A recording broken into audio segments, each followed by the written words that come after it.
एक जुना समाज, अगदी कोळी समाजा इतकाच जुना, मुंबईला घडवण्यात महत्त्वाचा वाटा उचलणारा हा समाज म्हणजे सीकेपी, चांद्रसेनीय कायस्थ प्रभू.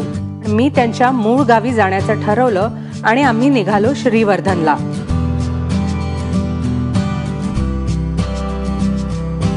डोंगर दऱ्यातून जाणारा हा रस्ता, नागमोडी वळण आणि आजूबाजूला सुपारीच्या आणि नारळाच्या वाड्या. गावात पोहोचलो की दिसू लागतात ते सुपारीच्या वाड्यातले टुमदार घरं. गावातून फिरत फिरत आम्ही थेट पोहोचलो ते समुद्र किनाऱ्यावर. श्रीवर्धनचा स्वच्छ आणि फेसाळणाऱ्या समुद्राच्या लाटांनी हळूहळू गाव जागं होत होतं. आणि याच समुद्राच्या जवळ होती ती प्रभुवाडी, जिथे अनेक सीकेपी राहत होते. म्हणजेच शौर्य आणि बुद्धिमत्तेची सांगड असलेला हा चांद्रसेनीय कायस्थ प्रभू समाज. गर्वाने मी मुंबईकर असं म्हणणारा हा सीकेपी समाज. आज या सीकेपी समाजाला मुंबईपासून वेगळं करताच येत नाही आणि म्हणून त्यांच्याविषयी जाणून घेण्यासाठी, त्यांच्या मूळ इतिहासाबद्दल जाणून घेण्यासाठी मी आले आहे त्यांच्या मूळ गावात म्हणजे श्रीवर्धनला. समजून घेऊया त्यांच्या रूढी, परंपरा आणि खाद्य संस्कृती. सुरू करूया आपल्या खाद्य भ्रमंतीला.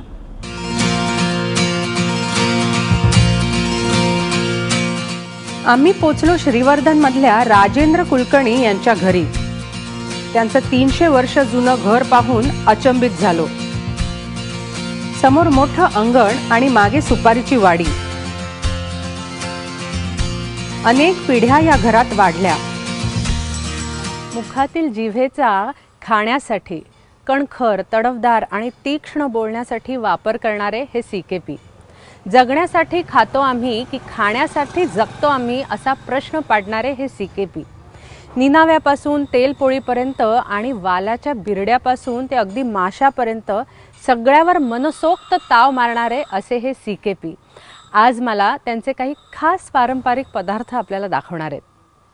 भेटूया संगीता कुलकर्णी यांना.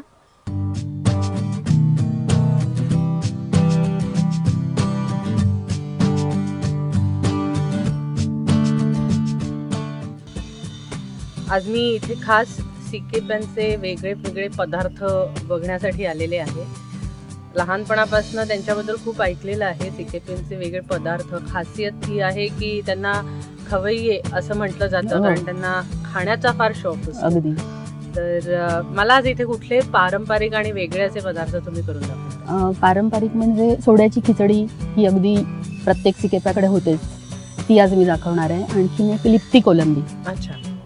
तो एक पदार्थ. आणि अगदी विस्मरणात गेलेला असा एक पदार्थ आहे नाचणीची खांडवी. नाचणीची खांडवी. अरे वा. आपण आता सोड्याची खिचडी करतोय, तर त्याच्यासाठी लागणारं साहित्य काय काय लागतं? साहित्य म्हणजे तांदूळ धुवून ठेवायचे, आपण बिर्याणीला वगैरे करतो तसंच. सोडे मोडून ठेवायचे, अख्खे असतात ते मोडून ठेवायचे. चिरलेला कांदा, ठेचलेला लसूण आणि एक हिरवी गोळी, आलं, लसूण, मिरची, कोथिंबीरची. आणि हा तळला मसाला म्हणजे कांदा खोबरं भाजून जो करतो तो. आणि चिंचेचा कोळ. बाकीचं हळद, तिखट म्हणजे मिरकूट, हे सीकेपी मसाला आहे हा. अच्छा. मिरकूट म्हणजे काय? मिरकूट म्हणजे हा सीकेपी खास मसाला की ह्याच्यात बेडगी मिरची, संखेश्वरी मिरची, त्याच्या जोडीने धणे आणि बडीशोप प्रमाणात घेऊन ते भाजून त्याचा केलेला मसाला.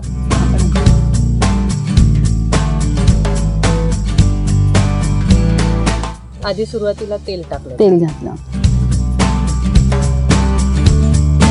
तेलावर आपल्याला लसूण घालायचे. अच्छा.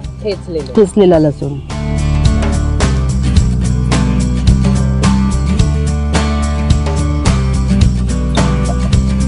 लसूण आपल्याला थोडा लाल करून घ्यायचा आहे आणि तो लाल झाला की त्याच्यावर कांदा परतायचा आहे.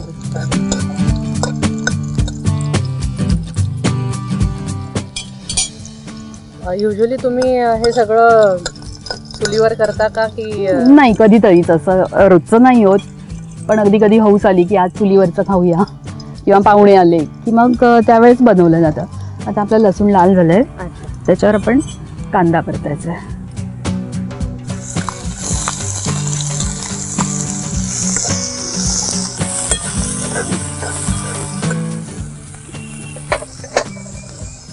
हा कांदा चांगला छान अगदी मऊ करून घ्यायचा आहे आपल्याला. लाल नाही करायचं आहे पण मऊ करून घ्यायचं आहे.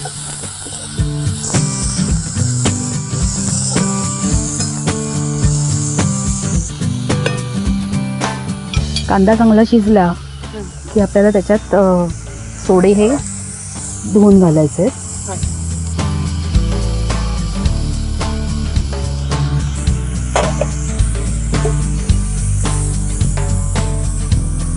हे गरम पाणी तुम्ही नाही, गरम पाण्यात नाही, साध्या पाण्यातच.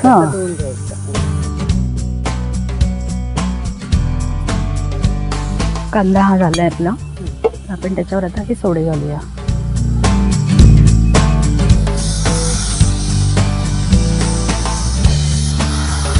सोड्यांना तुम्ही काय करताय?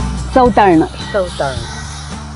म्हणजे हा एक टिपिकल शब्द सिकेपी शब्द वापरलाय. त्याचा अर्थ परतणं. आपण जे परततो त्याला हा सिकेपी शब्द आहे खास. की मच्छी चवताळून, बिरडं पण जे वालाचं बिरडं खास सिकेपी असतं, तर ते पण परतणं म्हणजे चवताळणं हा शब्द वापरला जातो.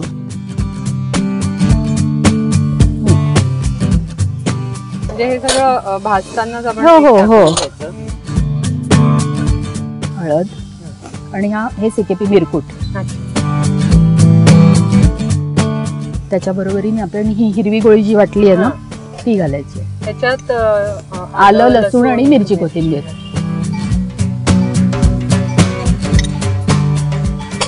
आणि आता हे चवताळायचं आपल्याला चांगलं. सिकेप्यांकडे मच्छी पण करणं म्हणजे असं, ती मच्छी चवताळण्यावर त्या कालवणाची चव. हा,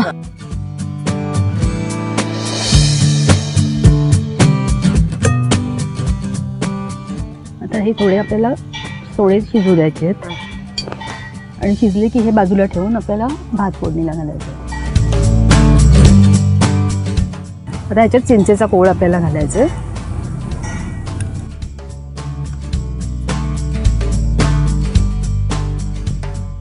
आता हे सोडे आपले शिजलेले. हो, आता हे आपण बाजूला करून ठेवूया.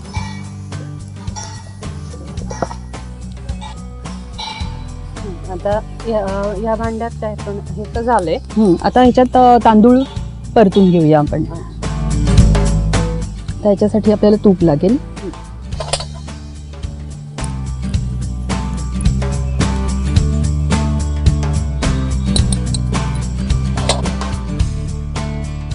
त्याच्यावर आता खडा मसाला घालायचा आहे आपल्याला.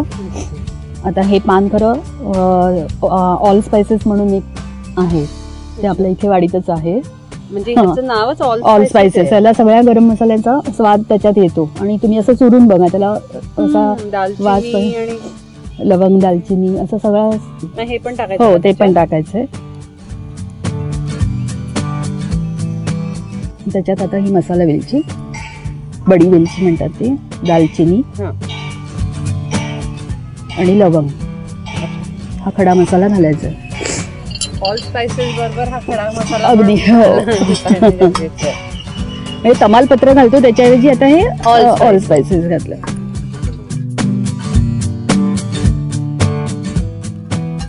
आता त्याच्यावर हे तांदूळ परतायचे, धुतलेले तांदूळ.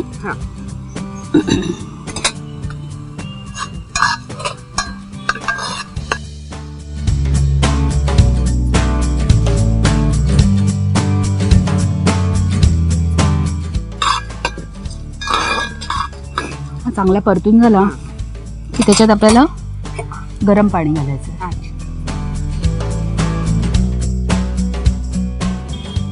त्याच्यात चवीपुरतं मीठ घालायचं आपल्याला. आणि हा भात शिजू द्यायचा आपल्याला. आता भात हा म्हणजे अर्धा कच्चा होत आला की आपल्याला त्याच्यात कांदा खोबऱ्याचं वाटण घालायचंय. आणि हे सोडे त्याच्यात मिक्स करायचे. आणि त्याच्याबरोबरच थोडंसं नंतर नारळाचं दूध घालून मग पूर्ण त्याला वाफ आणायची. आणि खरं त्याला नारळाच्या दुधाची जी आहे ना, त्यांनी तो सुरमटपणा, म्हणजे असं तो एक शब्द आहे सिकेपी का, की नारळाच्या दुधाने त्या पदार्थाला सुरमटपणा येतो. सुरमटपणा म्हणजे ती चव कशी चव, हा, वेगळी, म्हणजे ती अशी दुधाळ चव येते. हा, आता झालेलं. हो, आवाज येतोय उकळल्याचा.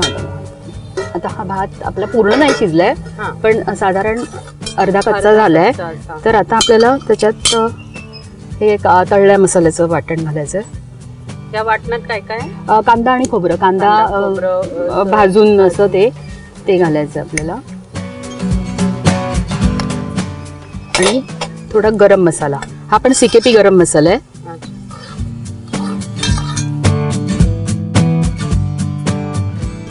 आणि हे आपले शिजलेले सोडे आहेत ते त्याच्यात घालायचे जातं आपल्याला.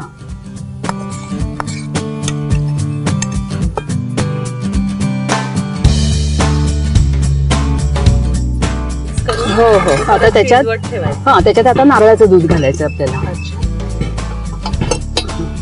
हे नारळाचं दूध घालून मग आता ते परत शिजवायचं.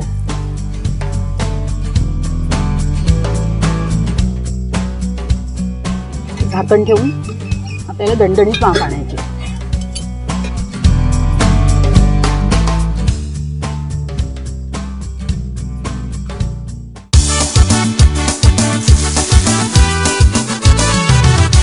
आता आपल्याला काय करायचं? आता हा पदार्थ जरा खास आहे.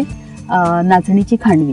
नाचणीची खांडवी ती तुम्ही मगाशी म्हणाल्याप्रमाणे विस्मरणात गेलेला असा तो पदार्थ आहे. कारण त्याला काही वेगळी प्रोसेस आहे. हो, त्याला व्याप भरपूर आहे. की नाचणी आपण जी बाजारातून आणतो ती धुवून वाळवायची, सावलीतच वाळवायची आणि ती जात्यावर भरडून घ्यायची. आणि तो दाणा मोडला पाहिजे. हो, ही अशी ती भरडून घेतलेली आहे. त्याचा दाणा मोडला पाहिजे. अच्छा. हो. आणि ही नाचणी ज्या दिवशी खांडवी करायची त्याच्या आदल्या दिवशी रात्री भिजत घालायची. अच्छा. आणि दुसऱ्या दिवशी ही मिक्सरवर वाटून त्याचं दूध काढायचं, म्हणजे रस. अच्छा. आणि नाचणीचं दूध किंवा रस काढून तो वस्त्रगाळ करायचा. आणि अच्छा, म्हणजे जसं आपण खोबऱ्याचं दूध काढतो नारळाचं, त्याचप्रमाणे नाचणीचं दूध काढायचं. आता ह्याच्यातही खोबऱ्याचा वापर आहे. आपण हे नाचणीचं दूध काढू तसंच खोबऱ्याचं पण दूध काढायचं. नाचणीच्या खांडवीसाठी आपल्याला मगाशी दाखवल्याप्रमाणे त्या नाचणीचं आपण ह्याचं दूध काढलंय, आपण नारळाचं दूध काढलंय आणि गुळ हा विरघळवून घेतलाय. कारण आपण हे सगळं वस्त्रगाळ करून घेतलंय, तसं गुळ पण त्याच्यात बारीक असतं ना काही कचरा वगैरे, तर ते गाळून घेतलंय. आणि त्याच्यासाठी आपल्याला जायफळाची पूड, थोडीशी केसराच्या काड्या, बदामाचे काप, तूप आणि चवीसाठी मीठ लागणार आहे. हो. आता आपल्याला हे सगळं एकत्र करायचंय.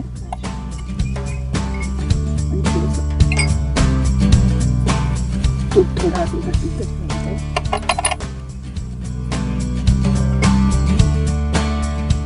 हे जरा हलवून घ्यायला लागेल कारण ते खाली बसतं ना. हो.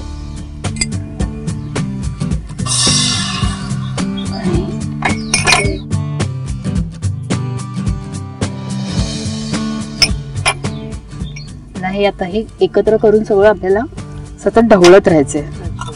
नाहीतर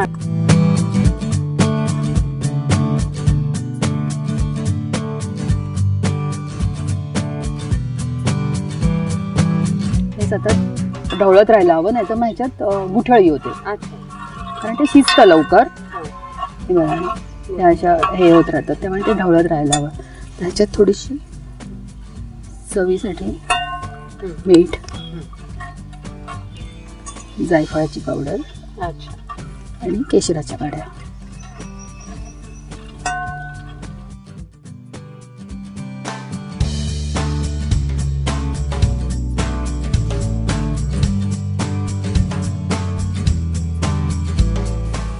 आता हे गार झालं की आपण ट्रे मध्ये ओतलं की थंड झाल्यावर त्याच्या वड्या पडायच्या. त्या साधारण ह्या असं दिसतं, ते वड्या अशा होतात त्याच्या. खरवसाप्रमाणे अगदी खरवसासारख्याच होतात त्या. आणि चवीलाही अतिशय सुंदर असतात आणि पौष्टिक पण. आता आपले सगळे तिन्ही पदार्थ तयार झालेत. आता तुम्ही ते चाखून बघा कसे झालेत. नक्कीच तोंडाला मग असं पाणी सुटतंय.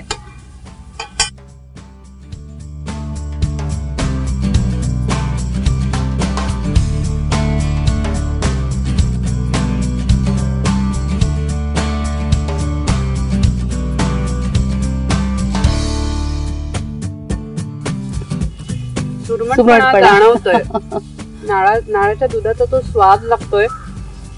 तो स्वाद जो आहे त्याला त्या सुरमटपणा असं म्हटलं जातं. लिप्ती कोलंबी आपण बघूया. आणि त्याच्यात ती जी मिरची ठेचून टाकलेली आहे तिचाही स्वाद लागला असेल.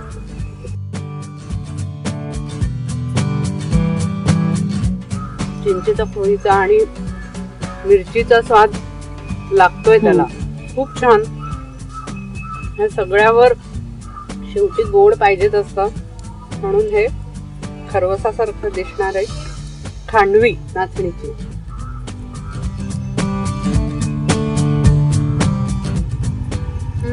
खूपच छान आहे, खूप मस्त. तुम्ही आम्हाला हे सगळं करून दाखवलं त्याबद्दल धन्यवाद. अजून आपल्याला काही अनेक गोष्टी बघायच्या आहेत. तुमची वाडी थोडीशी फिरायची आहे. अगदी ते आपण नक्की करूया.